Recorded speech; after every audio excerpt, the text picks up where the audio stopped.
খাবার সার্ভ করেন, মানুষকে দেখে চোখ টাকানো বন্ধ করুন, এতে করে হয়তো বা ভালো কিছু করতে পারবেন। আর সব থেকে বড় কথা কি জানেন, উনি যেভাবে শুরু করেছে আপনারাও সেভাবে শুরু করুন। বিসমিল্লাহ দিয়ে দোকান শুরু করুন, সারাদিন আল্লাহর নাম জপুন, এখন আপনাদেরও ভাগ্য খুলে যেতে পারে। আল্লাহ আল্লাহ।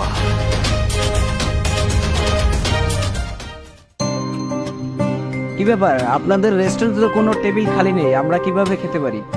আপনারা কতজন? 5 জন। ও আচ্ছা, দয়া করে 5 মিনিট অপেক্ষা করুন, ওই যে টেবিলটা না ওটা খালি হয়ে যাবে। আচ্ছা ঠিক আছে। ঠিক আছে।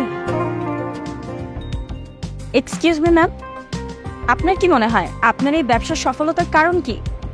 আমরা অনেক পরিশ্রম করেছি এবং আল্লাহর উপর বিশ্বাস রেখেছিলাম, এভাবেই সাফল্য এসেছে।